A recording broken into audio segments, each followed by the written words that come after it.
अस्सलाम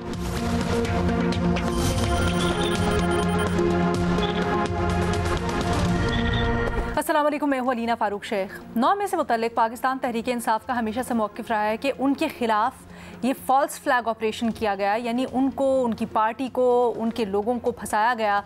जबकि 9 मई पे जो चाहे वो आर्मी इंस्टॉलेशंस हो या फिर रियासत के मुख्तलिफ इदारे हों सरकारी, उनके ऊपर जो हमला था वो पाकिस्तान तहरीक इंसाफ के कारकुनान ने इनिशिएट नहीं किया था। लेकिन गुज़श्ता रोज़ वसीम बादामी साहब को इंटरव्यू देते हुए वज़ीर आला खैबर पख्तूनख्वा अली अमीन गंडापुर, जो कि पाकिस्तान तहरीक इंसाफ की बड़ी तवाना आवाज़ हैं, उन्होंने एक दिलचस्प राय दी है। क्या कहा, सुने। हमारे बहुत से जो लोग हैं, हम उनको डिसोन नहीं करते। उन्होंने नादानी की, उन्होंने गलती की, कहीं पे घुस गए, तो at least I don't डिसोन them, they were my people.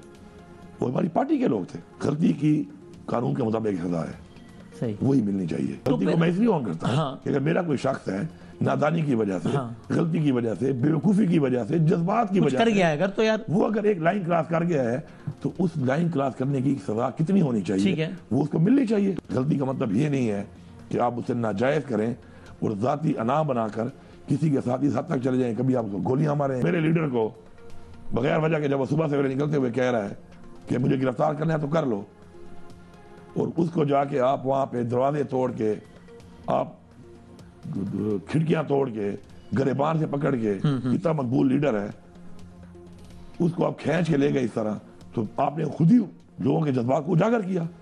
और जब आप जज्बात लोगों के उजागर करेंगे तो लोग अगर उसमें आप प्रोटेस्ट करेंगे तो जाहिर बात है, प्रोटेस्ट में कोई जज्बात में थोड़ा आगे जाता है तो उसको आप बिल्कुल ये बना देंगे कि पता नहीं वो दहशतगर्द बन गया। ऐसा तो नहीं है। 9 मई से हमारी पार्टी का, हमारे कारकुनान का कोई ताल्लुक़ नहीं से लेकर गंडापुर साहब का ये बयान सवाल को जन्म देता है कि क्या गंडापुर का बयान 9 मई से मुतल्लिक जो पार्टी के फॉल्स फ्लैग बयानिए का एक पूरा का पूरा तसलसल था, उसके ख़िलाफ़ है। हमें इस डिस्कशन के लिए ज्वाइन करें मज़हर अब्बास साहब, फ़खर दुरानी साहब, रीमा उमर साहिबा और उमर चीमा साहब भी हमारे साथ मौजूद है। फ़खर, आप सबसे पहले बताइएगा, गंडापुर साहब का जो बयान है, क्या वो एतराफ़ है और क्या वजह है इसकी, अगर ऐसा है तो?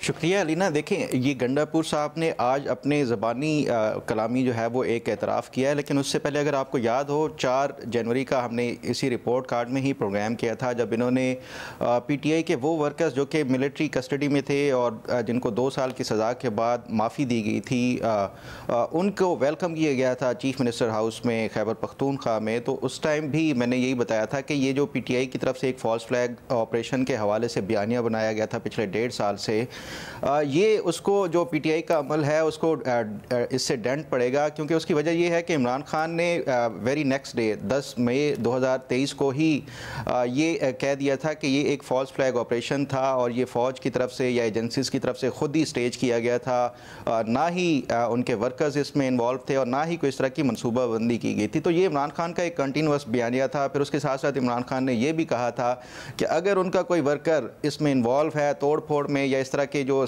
इंस्टॉलेशंस थी उसके ऊपर हमला करने में, तो उनको बेशक सज़ा दी जाए।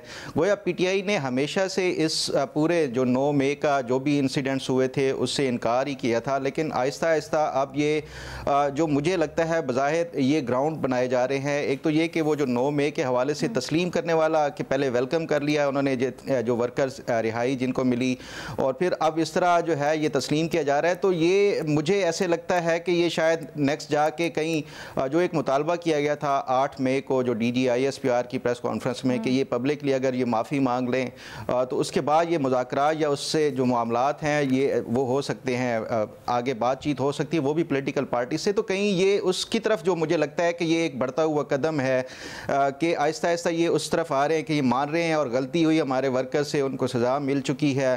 तो नेक्स्ट अब मुझे बज़ाहिर यही लगता है कि ये शायद आके, क्योंकि एक तरफ ये कमीशन का मुतालबा कर रहे हैं कि आप जुडिशल कमीशन बनाए 9 मई के हवाले से और जो मुज़ाकरात चल रहे हैं उसमें भी इनका ये मेन मुतालबा है, और दूसरी तरफ फिर ये मान भी रहे हैं कि ये उसमें जो इनके वर्कर्स इन्वॉल्व थे और उनसे गलती हुई है, उनको सज़ा मिल चुकी है, अब मज़ीद कितना उनको दहशतगर्दों की तरह ट्रीट करना है। तो ये मेरा ख्याल है कि ये अपनी ही कॉन्ट्रडिक्शन है कि जो एक तो फॉल्स फ्लैग ऑपरेशन वाली भी और दूसरा ये मुतालबा करने के हवाले से भी कि 9 मई पे जो है जुडिशल कमीशन बनाया जाए। तो इससे बज़ाहिर मुझे यही लगता है कि ये शायद आगे मज़ीद भी कुछ इस तरह की पेशरफ्त करके कहीं ये उस उस तरफ मामलात ना जा रहे हों कि पब्लिकली माफ़ी या इकरार करके कि हमसे हमारे वर्कर से गलती हुई थी और हम जो है इसके हवाले से बात कर रहे हैं आप मज़हर अब्बास साहब, क्या आप इस तज्जिए से अग्री करते हैं?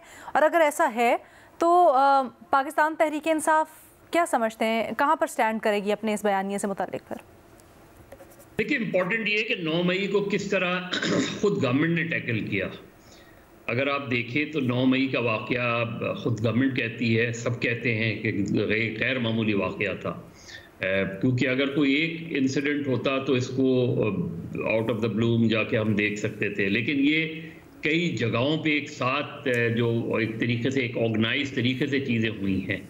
अब बहुत से सवालात उठ रहे हैं खुद मिलिट्री कोर्ट का जो ट्रायल, मिलिट्री कोर्ट के हवाले से जो ट्रायल चल रहा है आईनी बेंच में, उसमें भी ये सवालात किए जा रहे हैं। उसके अगर हम देखें कि अगर इतना संजीदा मामला था, इतना सीरियस मामला था जो कि था, तो फिर इसको सियासी रंग किसने दिया? क्या सियासी रंग सिर्फ पीटीआई ने दिया या खुद हुकूमत ने भी दिया? ऐसे कैसे हो सकता है कि किसी संगीन वाक़े में एक आदमी आके 9 मई के वाक़े की मजम्मत करे और उसके बाद से वो साइड में हो जाए और वो रिहा भी हो जाए? कोई आदमी आके पीटीआई से अपना कतई ला ताल्लुक़ कर ले तो आप उस पर 9 मई का चार्ज ख़त्म हो जाता है, और अगर नहीं करे तो 9 मई का चार्ज हो जाता है। तो 9 मई को जब सियासी अंदाज में आपने इस्तेमाल करना शुरू किया तो जो असल में जो चीज़ें ख़राब हुई वो उसके बाद हुई। आज इस बात को 1.5 साल हो गया है और अब तक हम 9 मई के वाक़े के बारे में मास्टर माइंड तक नहीं बता सके कि 9 मई का मास्टर माइंड कौन था। ऑफिशियली उसको चार्ज नहीं किया जाता। कल भी ये बात उठी थी कि 9 मई का मास्टर माइंड कौन था। 9 मई की कल भी ये बात उठी कि 9 मई में क्या जो हमारी फोर्सेस के जो लोग थे, क्या उनमें से किसी का ट्रायल हुआ? जो कि पता चला नहीं हुआ अब तक ट्रायल।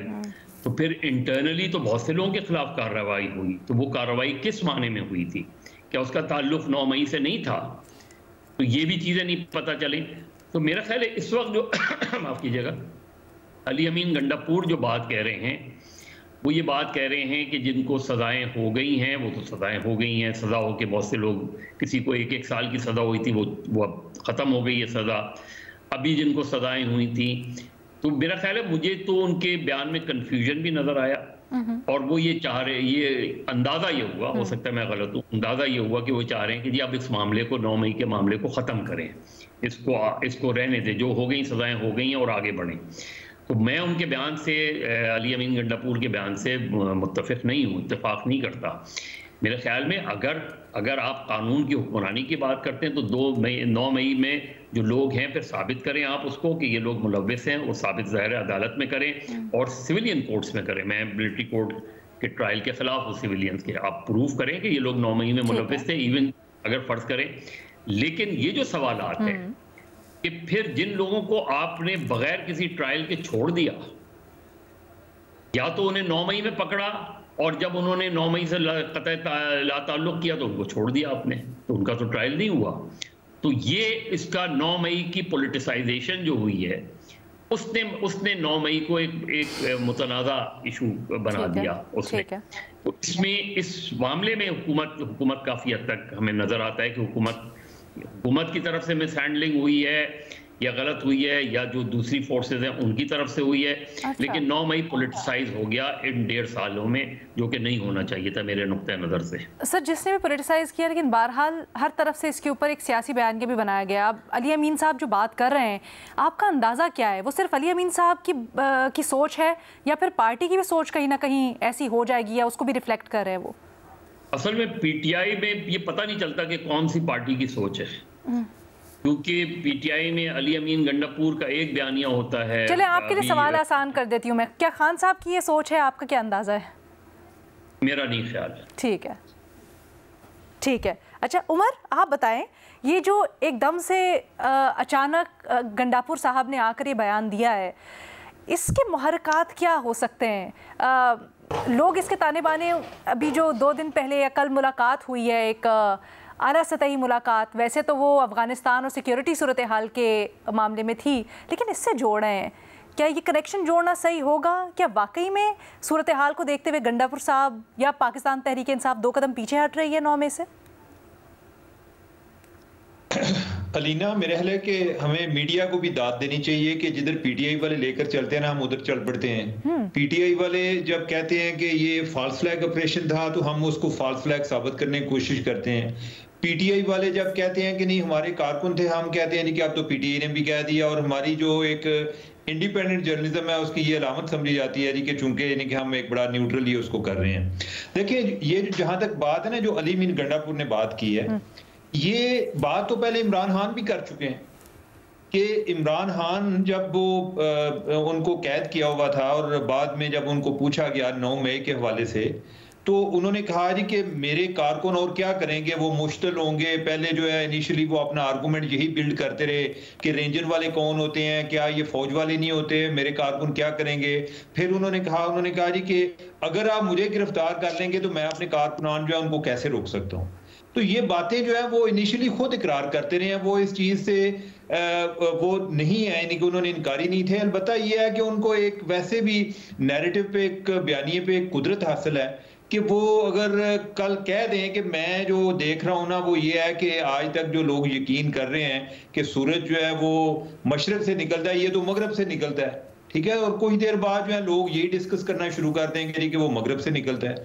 तो हमारा भी तो हाल ऐसे ही है ना। अब ये देखें कि ये जो 9 मई वाला वाक़या ना, इसमें हमें ये भी लगता है जी कि हम चूंकि एंटी एस्टेब्लिशमेंट हैं और उसमें यानी कि हमने उनको ज्यादा क्रिटिकली देखना है और इनको हमने ज्यादा एक बेनिफिट ऑफ डाउट देना है। यही बात जो है जब जो शेख मुजीबुर रहमान है उसका अगरतला साजिश केस था, उसमें भी यही थी। ओवरऑल एक पॉलिटिकल फीलिंग ये थी जी कि उस पर केस जो है वो जबरदस्ती बनाया गया है। और जो शेख मुजीबुर रहमान है उसका भी यही एक दावा था जी कि नहीं ये झूठ है। बाद में आज़ादी के बाद उनके अपने जो लोग हैं वो आके बयानात देते रहे, बल्कि उस टाइम तो वो एक मैटर ऑफ क्रेडिट था जी कि हम जो है आज़ादी की जिद्दोजहद में शामिल थे और सब ने माना कि वो बातें ठीक थी, वो कंकाक्टेड नहीं थी।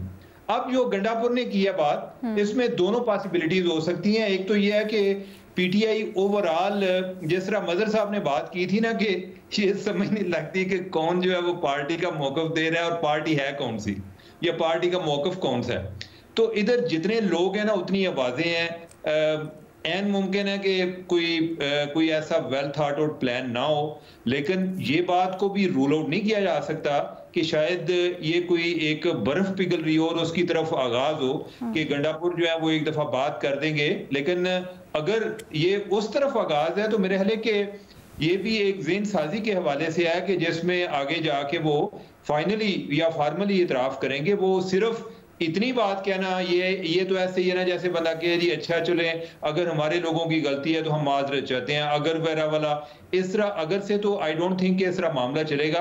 लेकिन इस बात को डेफिनेटली रूल आउट नहीं किया जा सकता, जो पहले फखर ने भी बात की है कि क्वाइट लाइकली कि ये कोई उस तरफ का ही आगाज हो। मैं तो कहता हूं कि अगर है तो कोई बुरी बात नहीं है, अच्छी बात है। यानी कि हमारे यहाँ जो ये तलही है अल्टीमेटली कोई एक दूसरे को माफ करने से कम होनी है। सर, आपको सुन के क्या फील हुआ? सुन के आपने क्या असेस किया? आपका तज्जिया क्या है? क्या आपको लगा ये पहले बयानिए के खिलाफ है पीटीआई के, या फिर आपको लगा कि नहीं ये वही बात कर रहे हैं? अलीना देखिए ना, पीटीआई के बयानिए के तो खिलाफ है, लेकिन मैं तो ये बात कर रहा हूं कि इमरान खान एक टाइम पे कहते थे जी कि न्यूट्रल होना बुरी बात है, न्यूट्रल जानवर होते हैं। उस टाइम उनका मकसद ये था कि फौज मेरा साथ नहीं दे रही। बाद में आज तक हम जो बात डिस्कस कर रहे होते हैं, हम ये डिस्कस कर रहे होते हैं कि जी फौज ने उनको निकाला है, क्योंकि इमरान खान ने बाद में अपनी पोजीशन चेंज कर ली है। ठीक है, तो मैं तो इस वाले से कहता हूं कि पीटीआई का जो इमरान खान ने इनिशियली इब्तदाई तौर पर जो बयान दिए हैं उसमें इमरान खान ने इस बात का एतराफ किया है कि हमारे कारकुन थे। बाद में उन्होंने को 2-3 हफ्ते के बाद ये फॉल्स फ्लैग ऑपरेशन वाला जो थ्योरी है या जो बयानिया है उसके बाद आया और मुसलसल चलता रहा। और ये चीज जो है कि अभी मैं देख रहा था कि जो जज साहबान भी कह रहे थे कि उधर किसी का ट्रायल हुआ है, इससे बड़ी किसी को क्या सजा हो सकती है कि कोर कमांडर को घर भेज दिया जाए, उसको उसकी नौकरी से हटा दिया जाए। यानी कि उसके जो है माथे पे हमेशा के लिए दब्बा लग गया, नौकरी चली गई, एक डिसग्रेस तरीके से वो चला गया। उसके साथ वो मेजर जनरल गए, 3-4 ब्रिगेडियर गए। अभी फिर यही है कि हमारे अपने अपने अंदाज है, नहीं कि उसका क्या मतलब होता है, ये एक्शन किस तरह से होना चाहिए था। अगर उस दिन को बंदे मर जाते फिर भी इतराज होना था, अगर नहीं मरे तो फिर भी इतराज है। हर दो सूरतों में कोई ना कोई 9 मई में इनके उधर रिस्ट्रेन शो की है, उस पर भी इतराज था। अभी जो 26 नवंबर है उसके हवाले से कुछ और बंदे मरेंगे हैं तो उस पर भी हर दो सूरतों में बात तो कोई ना कोई होनी है, और वो अभी भी हो रही है। अच्छा रीमा, आपकी इसके ऊपर क्या राय है और आप इसको कैसे देखती हैं, जो सोच में बदलाव के तौर पर देखती हैं? अगर इसको सुप्रीम कोर्ट में जो समाज चल रही है उसके साथ थोड़ा सा क्लब किया जाए और मिलिट्री कोर्ट्स के मामले को भी साथ मिलाया जाए तो किस डायरेक्शन में जाता हुआ आपको लग रहा है? जी शुक्रिया लीना, मुझे तो बहुत डेजा वू महसूस हो रहा है, क्योंकि मुझे लगता है बहुत बार हमने इस शो पे पिछले 1-1.5 साल में यही सवाल किया है कि क्या पीटीआई का मौक़िफ़ जो है अब तब्दील हो गया है। इमरान खान साहब से कुछ जर्नलिस्ट बात करके बाहर निकलते हैं और जिस तरह रिपोर्ट होता है उस पर भी हम ये सवाल करते हैं, कोई और पीटीआई का लीडर ऐसे ही कोई बात कर देता है, हम सवाल करते हैं और उसके बाद वो फिर घुमा देते हैं बात को या कह देते हैं नहीं हमारा मतलब तो ये था, एंड सो ऑन। सो मुझे नहीं मालूम क्या कि चेंज ऑफ स्ट्रैटेजी है, शायद हो, मैं इतनी इन द नो नहीं हूँ, so may be I don't know, but उनकी बात से मेरे लिए कोई बहुत चौंका देने वाली या ऐसी चीज नहीं थी जो मैंने कभी पहले सुनी ना हो, क्योंकि इससे मिलती जुलती बातें मैंने तो सुनी हैं पीटीआई के मुख्तलिफ लीडर्स से और जिस तरह रिपोर्ट होता है ये मामला उससे। दो चीजें जो मैं और जिन पे बात करना चाह रही थी, एक उमर ने जो बात की कि कुछ लोग ऐसे हैं वो इस्टेब्लिशमेंट, एंटी इस्टेब्लिशमेंट अपने आप को प्रूव करने के लिए क्रिटिकल ज़्यादा उन पे होते हैं और पीटीआई के जो सब जुराइम हैं उन पे वो उतना क्रिटिकली उनको नहीं देखते। मुझे लगता है ये दूसरी तरफ भी काफ़ी हद तक अप्लाई करता है कि बहुत से लोग हैं जिनके लिए पीटीआई इस वक्त पाकिस्तान का एग्जिस्टेंशियल मसला है और उनका माजी जो भी हो वो अब इस्टेब्लिशमेंट को ज़्यादा यकीन करते हैं, उन पर थोड़ा सा ज़्यादा बेनिफिट ऑफ डाउट देते हैं जब ना भी देना हो तब भी। सो मेरा ख्याल है अपनी बात करने के लिए कुछ 100% फैक्ट्स तक तो शायद कोई नहीं पहुंच सकता हो, लेकिन कोशिश करनी चाहिए कि आपके जो भी बायसेस हैं, प्रेजुडिसेस हैं, आप उनको साइड पे रख के जो आपके सामने सिचुएशन है उसको असेस कर सकें। हर एक के मतलब पूरी तरह तो ये नहीं हो सकता, कोई भी बायसेस प्रेजुडिसेस से ऊपर नहीं, लेकिन कोशिश ये करनी चाहिए। But I think this exists on both sides, ये सिर्फ एंटी एस्टैब्लिशमेंट बनने की उस पे नहीं है। और इस मामले में क्यों एस्टैब्लिशमेंट हुकूमत पे तनकीद हो रही है, मैं खुद इस पे तनकीद शुरू से कर रही हूँ। उनके बयानिए पे मुझे वो कॉन्ट्रडिक्टरी नजर आता है, इनकंसिस्टेंट नजर आता है, बहुत ज्यादा सेंसेशनलिस्ट नजर आता है कि ये पाकिस्तान का 9/11 हो गया। लॉ मिनिस्टर आपके अखबार में लिख रहे हैं कि जो मिलिट्री ट्रायल्स को अपोज कर रहा है वो एंटी स्टेट है, वो वेस्टर्न पावर्स के कहने पे कर रहा है। ये चीजें मामूली नहीं है, ये बहुत गैर मामूली है हुकूमत की तरफ से, इस्टेब्लिशमेंट की तरफ से ये बातें। फिर मिलिट्री ट्रायल्स जो है, मेरा तो उस पर एतराज ही ये है कि मैं जानना चाहती हूँ हकीकत क्या है। मुझे पीटीआई की पोजीशन भी सही नहीं लग रही, क्रेडिबल नहीं लग रही, लेकिन मिलिट्री कोर्ट्स जो हैं वो इतनी खुफिया तरह से उनकी प्रोसीडिंग्स होती हैं, कोई भी जजमेंट सामने नहीं आती, हकाइक सामने नहीं आते। मेरे लिए इन प्रेस स्टेटमेंट्स की कोई हैसियत नहीं है जो बस अनाउंस कर दें कि इसके लिए सजा हो गई, कन्विक्शन हो गई और एक लाइन में कह दिया कि इस इमारत पे हमला करने के ऊपर, जबकि जो एक्चुअल प्रोविजन है जिसके तहत सजा हुई है वो जासूसी की प्रोविजन है। तो ये कॉन्ट्रडिक्शन, ये मामला और बयानिए का कि क्या ये लॉ एंड ऑर्डर की सिचुएशन थी, राइटिंग थी या कोई ऐसा म्यूटनी का अटेम्प्ट था पाक फौज के बीच में, जिसमें अगर ऐसा कुछ था तो पाक फौज में कौन मुलविस था और उसमें क्या लोगों को सस्पेंड कर देना या एक्सपेल कर देना नेग्लिजेंस के लिए काफी है या नहीं। सो ये सवालात अपनी जगह। आज मैं पीटीआई की बात करना चाह रही थी कि देखिए फॉल्स फ्लैग का क्या मतलब होता है। ये इमरान खान साहब स्पेशली, क्योंकि उन्होंने 9 मई पे कुछ तो बयानिया बनाना था कि उनकी तरफ से सबसे अग्रेसिवली बात आती है उनकी ट्वीट्स में, उनके बयानात के जरिए कि ये फॉल्स फ्लैग ऑपरेशन था और ये पीटीआई के खिलाफ इस हुकूमत की एक तरह से उनका ये प्लान था कि वो तभी हुकूमत में रह सकेंगे जब अगर पीटीआई को दबाव में रखें इस केस को लेके। प्रॉब्लम इसमें यह है कि जब आप फॉल्स फ्लैग कहते हैं इसका मतलब है कि आपका उससे कुछ लेना देना ही नहीं था और किसी और ने जुर्म किया या उसका ढोंग जो है वो रचाया और आप पे उसका बर्डन डाल दिया, रिस्पॉन्सिबिलिटी डाल दी। अब ये शुरू से ही एक प्रॉब्लमैटिक नैरेटिव है। जो शख्स भी हकाइक समझना चाहता है, देखना चाहता है, उस वक्त जो हम देख रहे थे अलीना, बहुत से लोग जो अब ला ताल्लुकी का इजहार करते हैं वो सेलिब्रेट कर रहे थे, पीटीआई के लीडर्स, सपोर्टर्स, कि ये पाकिस्तान में रेवोल्यूशन आ गई है और अब देखें क्या होगा। दूसरी तरफ हमने ये भी देखा कि पीटीआई के नॉन सपोर्टर्स, वर्कर्स, उनकी वीडियोस हैं, अब वो किस हद तक मुलव्विस थे, उन पे जुर्म क्या बनता है, ये डिबेटेबल है। इस पे भी आप बात कर सकते हैं कि पीछे नीयत क्या है कि आप मुकदमात इस तरह चला रहे हैं। मेरा तो ये मानना है कि पॉलिटिकल बार्गेनिंग चिप के तौर पे इस्तेमाल हो रहे हैं ये केसेस पीटीआई के खिलाफ। लेकिन जब आप कहते हैं फॉल्स फ्लैग, तो आप अपना ही मौक़िफ़ बहुत कमजोर कर देते हैं, क्योंकि ये नजर आता है कि at least as far as law and order writing is concern या एक वायलेंट प्रोटेस्ट इज कंसर्न, उसमें हमें पीटीआई के लोग नजर आते हैं। तो फॉल्स फ्लैग कहना मेरा ख्याल है शुरू से ही एक पावरफुल नैरेटिव तो होगा। जो लोग पार्टिजान होंगे, जो लोग समझना चाहते होंगे कि एक रेवोल्यूशन आ रही थी, एक प्रोटेस्ट थी और एस्टैब्लिशमेंट जो है वो पीटीआई को दबाना चाहती थी, उनके लिए शायद पावरफुल होगा। लेकिन हकायक जो हमारे सामने थे उस वक्त, जो हमने देखा, जो अभी भी हमारे पास एविडेंस है, उससे ये फॉल्स फ्लैग मुझे तो एटलीस्ट नहीं लगता, या उन्हें एक्सप्लेन करना चाहिए कि जब वो फॉल्स फ्लैग कहते हैं उनका मतलब क्या है, क्योंकि ये मेरी नज़र में जो उनके नैरेटिव को कमजोर करता है, जो लोग हकायक जानना चाहते हैं उनके लिए। सो इस तरफ हमने ज्यादातर इस्टेब्लिशमेंट हुकूमत के मौक़िफ़ की बात की, but I do think it's important ये भी कहना कि फॉल्स फ्लैग वाली चीज जो है that is taking it too far. आप बहुत और तनकीद कर सकते हैं जो कॉन्डक्ट बाद में आया, जो हुकूमत इस्टेब्लिशमेंट ने नैरेटिव बनाया।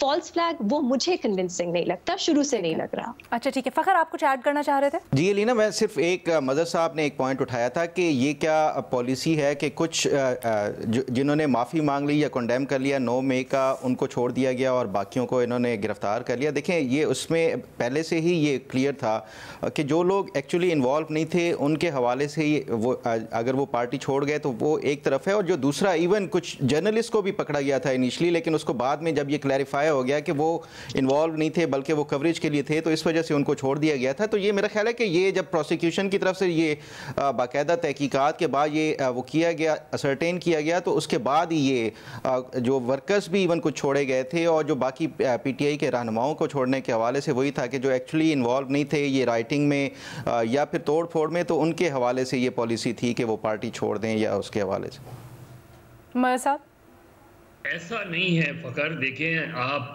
मैं और बाकी की मिसाल नहीं देता हूँ, सादत अब्बासी से जाके बात कर ले कि उसके साथ क्या हुआ था, उसके वो किस तरीके से आके अपने वालिदैन से गले मिल के रोया था।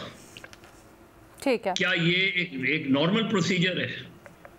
इसको हम नॉर्मल प्रोसीजर कहेंगे। और उसके बाद उनमें से जिन लोगों ने 9 मई से ला ताल्लुकी का ऐलान किया, उनमें से बेशतर लोगों ने फिर पॉलिटिक्स में या तो हिस्सा नहीं लिया या वो पीटीआई छोड़ गए। तो ये एक नॉर्मल प्रोसीजर मुझे नहीं लगता कि जी ठीक है 9 मई से आपको हो गया कि 9 मई में आप क्लियर हो गए। नहीं, वो फिर उन्हें या तो पार्टी छोड़नी पड़ी या पार्टी बदलनी पड़ी। तो ये नॉर्मल प्रोसीजर्स नहीं हैं। ये आपने माजी में भी देखा है, दीगर जमातों के साथ भी हुआ है इस तरह की सूरत हाल। लेकिन इसको हम एक नॉर्मल वो नहीं कहते कि जी इन्वेस्टिगेशन हुई और उनको क्लियर, तो इन्वेस्टिगेशन हो के क्लियर करने से उसको टेलीविजन में आके ये बात करने की क्या जरूरत है? प्रेस कॉन्फ्रेंसेस हुई थी सर, हमने देखा था। अगर पॉलिटिकल अरीना में ही देख लें तो गंडापुर साहब आज ये कह तो रहे हैं कि गलती हो रही है, लेकिन कुछ ही दिन पहले जब 9 मई के मुजरिमान को माफ़ी मिली और वो वापस आए तो केपी हाउस में ही वज़ीर आला ने उनका इस्तकबाल किया और बड़ी सेलिब्रेट किया गया। तो अगर किसी से गलती हुई तो गलती करने वालों को ऐसे सेलिब्रेट तो नहीं करते। This is quite an evident shift from उनका जो पुराना तर्ज अमल था। तो खैर देखते हैं अब आगे किस तरह से ये बैठता है पूरी सिचुएशन में। कल मुज़ाकरात भी होने हैं और डिमांड्स भी कुछ पीटीआई ने रखी हैं आगे, उनके ऊपर बात करते हैं आफ्टर शॉर्ट ब्रेक। हुकूमत और पाकिस्तान तहरीक इंसाफ के दरमियान में जो मुज़ाकरात जारी हैं, कल उसकी तीसरी नशिस्त होनी है। तहरीरी तौर पर ये इम्कान ज़ाहिर किया जा रहा है कि पीटीआई अपने मुतालबात देगी, लेकिन अभी तक जो मीडिया के ऊपर आकर वो कह रहे हैं उसमें एक बड़ा मुतालबा ये है कि इमरान खान और जो असीरान हैं यानी कैदी हैं जो 9 मई और 26 नवंबर के, उनको रिहाई दी जाए। अब इसके ऊपर कल कौमी असम्बली में बहस भी हुई और आज़म नज़ीर तारड़ वज़ीर कानून, उनने काफ़ी तनकीद भी की। वो ये कहते हैं कि पहले कहते थे NRO नहीं देंगे, अब मुतालबा कर रहे हैं कि एग्जीक्यूटिव ऑर्डर के ज़रिए इनके कैदियों को रिहा किया जाए। एग्जीक्यूटिव ऑर्डर पर तो रिहाई नहीं हो सकती और ना ही पाकिस्तान का आइन और कानून इसकी इजाज़त देता है। दूसरी तरफ अली अमीन गंडापुर साहब ने बढ़कर ये कहा कि वो तो ये चाह रहे हैं कि अदालती तरीके से ही कारकुनान की रिहाई हो, बस हुकूमत कोई रुकावटें ना अटकाए। सवाल यहाँ पर यह है कि क्या एग्जीक्यूटिव ऑर्डर या हुकूमत की जानिब से केसेस की पैरवी से पीछे हटने से मुलजिमान की रिहाई होनी चाहिए भी या नहीं? उमर, क्या राय है आपकी? अलीना, बात फिर वही है कि कोई चीज़ें सियासी लेवल पे हो रही होती हैं, कुछ हम कानूनी लेवल पर डिस्कस कर रहे होते हैं।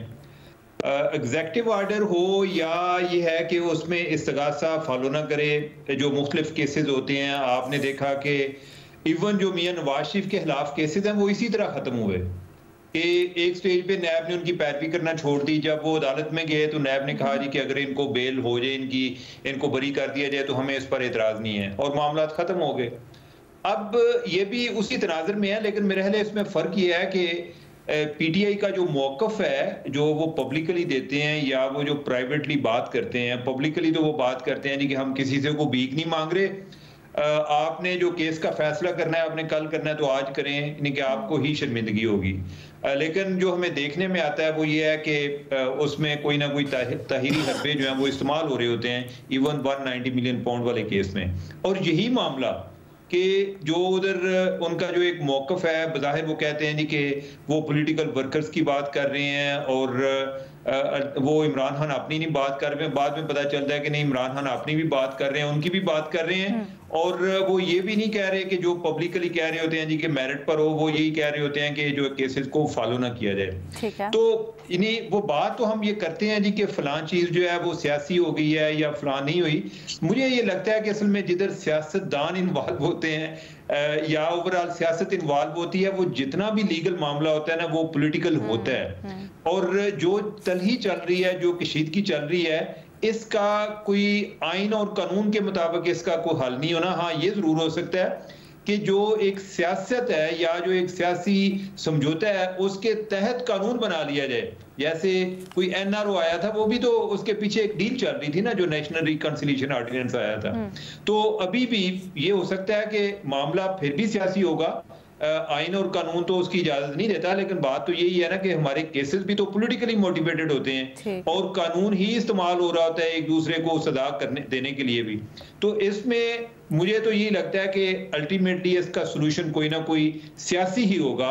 बाकी जो बातें हैं वो जब तक ये सियासी हमहंगी नहीं हो जाती, कोई समझौता नहीं हो जाता, उस टाइम तक बयानबाजी चलती है। वैसे अगर बात इससे आगे बढ़ती है तो आपको क्या लगता है, हो जाना चाहिए ऐसा, रिहाई मिल जानी चाहिए? कोई ना कोई इस पे कोई टेंशन अगर खत्म हो जाए, लेकिन ये है कि टेंशन कैसे खत्म होगी, मैं पहले भी बात कर चुका हूँ कि जब तक इनके अपने कोई रूल्स ऑफ गेम तय नहीं होंगे सियासत के हवाले से, ये जेल में रहेंगे। ये एक चीज क्लियर है। और ये मैं एक जो मुझे एक वो तो आगे की बात है ना, मैं तो आपसे आपका एक बंदे का थॉट प्रोसेस होता है ना, उसूली मौके होता है, मैं वो पूछ। अगर वो रूल्स ऑफ गेम तय हो जाते हैं तो मेरे ख्याल चीजें आगे चल पड़ेंगी, ये केसेस का इतना इशू नहीं रहेगा। ठीक है रीमा, क्या मौजूदा आइन और कानून में ऐसी कोई गुंजाइश है एग्जीक्यूटिव ऑर्डर के जरिए रिहाई की, या फिर बनाई जा सकती है?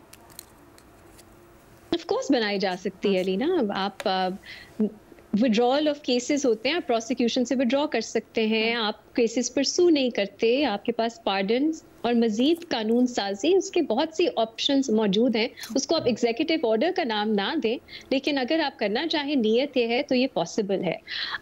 और मेरा ख्याल है ये करना चाहिए, चाहे कोई डील हो ना हो, ये करना चाहिए, क्योंकि बहुत से पॉलिटिकल प्रिजनर्स हैं इस मुल्क में, सैकड़ों की तादाद में हैं। अक्सर वो वर्कर्स हैं, सपोर्टर्स हैं, बेगुनाह लोग हैं जिनके खिलाफ जो केसेस हैं वो बहुत ही मेरा ख्याल है फ्रिवलस हैं, उनमें ज़्यादा सबूत नहीं है जो मैंने देखे हैं एटलीस्ट। तो एटलीस्ट आप शुरुआत तो करें, मेरा ख्याल है बेहतर लगेगा। इस हुकूमत का एक ओप्रेसिव रेन ऑफ टेरर जो चल रहा है उसमें कोई बेहतरी ही आएगी परसेप्शन के तौर पे।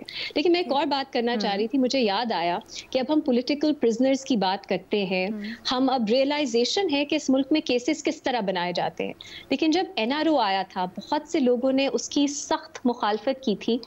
इस ग्राउंड पे कि नहीं अदालत के थ्रू ही केसेस चलने चाहिए थे। जो लोग ये बात करते थे कि केसेस बनाए ही पॉलिटिकल ग्राउंड्स पे गए थे, मिलिट्री रिजीम्स के दौर में बनाए गए थे, सियासी ऑपोजिशन के खिलाफ बनाए गए थे, पॉलिटिकल परसिक्यूशन के लिए बनाए गए थे, उनको कोई सीरियसली नहीं लेता था इस बात पे कि रूल ऑफ लॉ डिमांड करता है कि अदालतों के थ्रू केसेस चले। लेकिन अब मेरा ख्याल है रियलाइजेशन आई होप आ गई हो कि इस मुल्क में नेगोशिएशन, सेटलमेंट, डील्स, एनआरओज ये साथ ही चलते हैं, क्योंकि अनफॉर्चुनेटली अभी हमारा सिस्टम उतना इवॉल्व नहीं है कि हम ये बात कर सकें कि अदालतें इतनी इंडिपेंडेंट हैं, आपकी प्रोसिक्यूशन इतनी इंडिपेंडेंट है कि वो केसेस को इंडिपेंडेंटली चला सके। इनफैक्ट एक एंकर थे, वो बहस कर रहे थे कि पॉलिटिकल प्रिजनर नवाज शरीफ को आप नहीं कह सकते क्योंकि उनके खिलाफ करप्शन का केस है, और पॉलिटिकल प्रिजनर्स के खिलाफ करप्शन का केस तो बन ही नहीं सकता। अब आई होप लोग जब इमरान खान साहब को और उनके वर्कर्स को पॉलिटिकल प्रिजनर्स कहते हैं, पीटीआई के वर्कर्स को, उनकी सोच में तब्दीली आई है कि इस मुल्क में जो पावर्स हैं वो किस तरह कानून को, हर तरह के कानून को इस्तेमाल करके अपने पॉलिटिकल इंटरेस्ट के लिए इस्तेमाल करती हैं। सो आई होप ये तब्दीली हमारी सोच में भी आए कि हम पाकिस्तान को जमहूरियत, सेटलमेंट, नेगोशिएशन, इसको किस तरह देखते हैं, और जिसको हमने एक ताना बना लिया था, एक अब्यूज बना दिया था, अब वो बाय एंड लार्ज उसमें ज्यादा एक्सेप्टेंस हो कि उसके बगैर यहाँ पॉलिटिक्स शायद नहीं हो सकती। ये बड़ी इंटरेस्टिंग रहा है, लेकिन इसका एक काउंटर आर्ग्यूमेंट भी आता है, उसको हम डिस्कस करेंगे एक ब्रेक के बाद। तजियाकारों के सामने सवाल ये है कि एग्जीक्यूटिव ऑर्डर के ज़रिए या हुकूमत केसेस से पीछे हटे, क्या ऐसा पार्डन मिलना चाहिए, रिहाई मिलनी चाहिए 9 मई, 26 नवंबर दीगर मुल्ज़िमान को? फ़खर, क्या राय है आप? देखिए अलीना, जो पहली पीटीआई और हुकूमत की मुज़ाकराती कमेटीज़ की मीटिंग हुई, 2 मीटिंग्स हुई, इन दोनों में पीटीआई की तरफ से जो मुतालबात किए गए थे वो यही थे, उनके वर्कर्स की रिहाई, और सबसे पहले यही कि इमरान खान की रिहाई के हवाले से, जो कि पीटीआई ओपनली और पब्लिकली इसको डिनाई करती है कि वो इमरान खान की एग्जेक्टिव ऑर्डर के ज़रिए रिहाई का मुतालबा कभी नहीं करते, ताहम ये कहते हैं कि नेगेटिव प्रोसिक्यूशन जो है वो उसको तर्क कर देना चाहिए। ठीक है। ये दोनों मुलाकातों में पीटीआई की तरफ से मुतालबा किया गया, और जो मेरी इतलात हैं कि हुकूमती टीम की तरफ से ये बताया गया कि आप हमें ये बताएं, इमरान खान के दौरे हुकूमत में जो 3.5 साल थे, उसमें जितने भी पॉलिटिकल प्रिजनर्स थे और जितने भी जो मुख्तलिफ पार्टीज़ के लीडरान को गिरफ़्तार किया गया था, कोई एक बता दें कि जिसको एग्जेक्टिव ऑर्डर के ज़रिए रिहा किया गया हो। अगर तो कोई एक एग्जांपल दे दें तो हम फिर कोई रास्ता निकाल लेते हैं, लेकिन अगर कोई इस तरह का नहीं है, जो कि पीटीआई के पास कोई जवाब नहीं था, जो मेरे ज़राए ये बताते हैं। फिर उसके बाद ये भी कहा गया उनसे कि आप हमें ये रिटर्न के में लिख के ले आएँ, हम जो है वो फिर अपनी जो लीडरशिप है उसके पास ले जाएंगे, और फिर उसके साथ साथ हम अपनी जो लीगल टीम्स हैं उनसे भी कंसल्ट करेंगे कि ये मुतालबा है, चाहे वो एग्जेक्टिव ऑर्डर के ज़रिए या जो प्रोसिक्यूशन है उसको विड्रॉ करके वो इनकी रिहाई के हवाले से, तो फिर उसके बाद हम कोई फ़ैसला करेंगे कि इसके ऊपर कुछ किया जा सकता है या नहीं। पीटीआई पहले तो हिचकिचा रही थी रिटर्न में देने के हवाले से। आप देखते हैं कि ये कल जो आपके ख्याल में उसूली तौर पर क्या होना चाहिए फ़खर? देखिए, ये जो पॉलिटिकल प्रिजनर्स के हवाले से अगर तो केसेस जेन्युइन हैं तो फिर तो मेरा ख्याल है कि ये हुकूमत को भी ये पीछे नहीं हटना चाहिए, और प्रोसिक्यूशन के हवाले से जो मेरिट ऑफ द केस हैं उसकी बुनियाद के ऊपर उनको परसू करना चाहिए। लेकिन अगर जेन्युइनली कोई वाकई पॉलिटिकल बेसिस के ऊपर किसी को गिरफ्तार किया हुआ है तो फिर उस पर हुकूमत को ये सर, लेट्स से अब फौजी अदालतों में केसेस चल रहे हैं, हमें तो उसका पता ही नहीं है, तो फिर उसमें क्या किया जाए?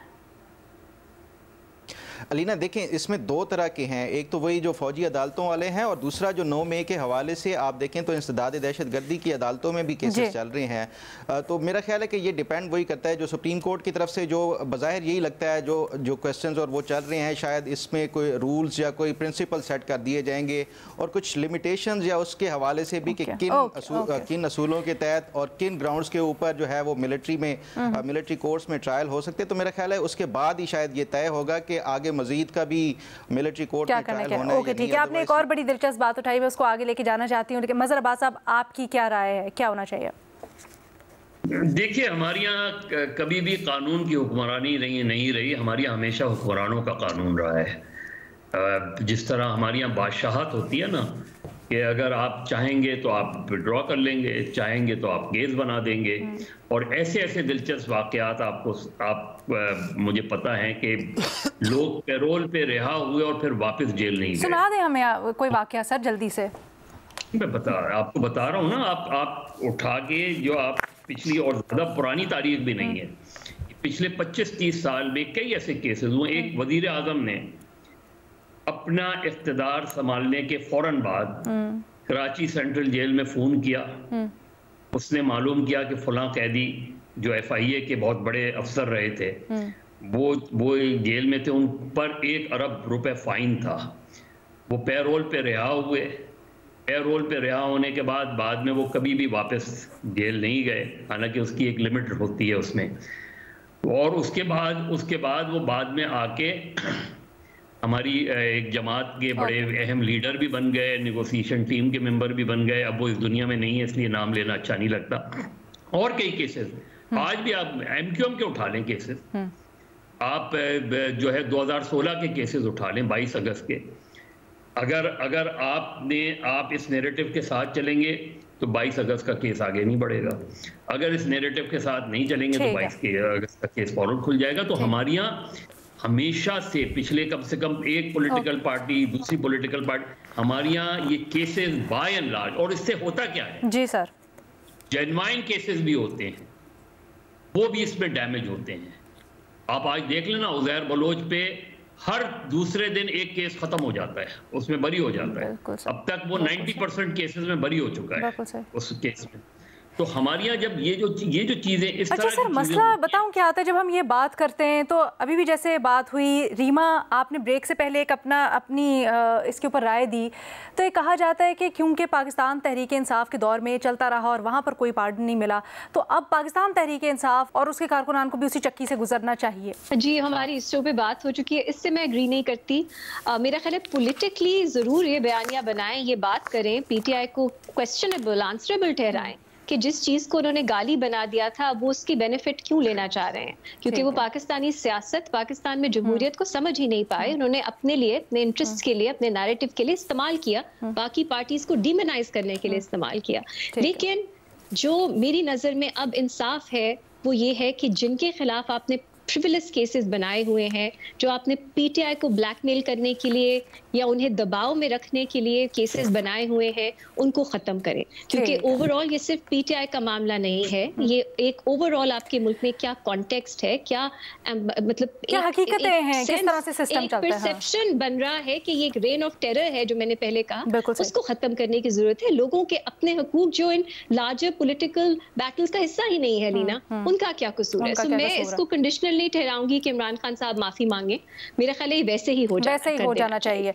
पॉलिटिकली दो क्वेश्चन जरूर उठाना चाहिए। जी अच्छा फ़खर अभी बता रहे थे ना, मैं सिर्फ एक अलीना, मैं सिर्फ एक बात रीमा की उसके हवाले से बताना चाह रहा था। देखिए जो मिलिट्री कोर्ट्स में ट्रायल के हवाले से जिनको 2 साल की सजा हुई, वो भी बाहर निकल के फिर वो कह रहे हैं कि वो आज भी अगर इमरान खान के लिए उनको करना पड़ा तो वो उसी तरह दोबारा से करेंगे। तो मेरा ख्याल है कि ये दूसरी साइड को भी आपको देखना चाहिए कि पॉलिटिकली क्या वो जो एक जिस प्रोसेस से गुजरे हैं उससे कुछ सीखे हैं और कुछ आगे बेहतर एक पॉलिटिकल उसके हवाले से वो कोई अपना किरदार अदा करना चाहते हैं या नहीं करना चाहते। तो ये तो बज़ाहिर यही लगता है कि उनकी तरफ से कोई सबक भी नहीं सीखा गया, जिसकी बुनियाद के ऊपर आप कह रहे हैं कि ह्यूमन राइट्स की बुनियाद के ऊपर उनको जिनके खिलाफ खासतौर पे पॉलिटिकली मोटिवेटेड केसेस हैं उनको रिहा करना चाहिए। वो भी बाहर निकल के यही कह रहे हैं कि हम दोबारा रियासती इदारों के ऊपर भी चढ़ाई कर सकते हैं, हम इमरान खान के लिए दोबारा से किसी भी हद तक गुजर सकते हैं। ठीक है। अच्छा, वैसे फ़खर जो आप बता रहे थे, आपके ज़राए कह रहे हैं कि इमरान खान या PTI ने जब कहा कि इस तरह का कोई एग्जीक्यूटिव ऑर्डर निकालें, तो मैं हैरान हूँ कि ये PTI ने आगे से जवाब नहीं दिया हुकूमत को कि PTI ने इतना बड़ा गुंजाइश तो निकाली थी जब नवाज शरीफ साहब को इलाज के लिए फिर बाहर भेज दिया था, वो भी तो एक एग्जीक्यूटिव ऑर्डर ही था और PTI के ज़माने में ही हुआ था। बट बहरहाल जी, आने वाले दिनों में भी इसके ऊपर गुफ्तगू करते हैं। कल नशस्त होनी है एक, उससे मुतालिक भी तज्ज़िया तबसरे हमारे जारी रहेंगे। आज के लिए इतना ही, लेकिन जाने से पहले एक बड़ा अहम पैगाम आप लोगों के लिए। अगर आप हमारे तज्ज़ियाकारों के साथ इंटरेक्ट करना चाहते हैं, उनसे सवालात पूछना चाहते हैं किसी भी तरह के, ज़रूरी नहीं है कि वो पॉलिटिकल सवाल हों, उनकी ज़िंदगियों के बारे में कुछ जानना चाहते हैं, तो यूट्यूब के कॉमेंट सेक्शन में आपने जाना है, अपना सवाल लिखना है और फिर हम पीर से आपके सवालात के जवाब यूट्यूब पे ही आपको देना शुरू करेंगे वीडियोस के ज़रिए। तो अपने सवालात आप लिखना शुरू कर दीजिए, आज से हम कंपाइल करें। आज के लिए इतना ही, अल्लाह हाफ़िज़।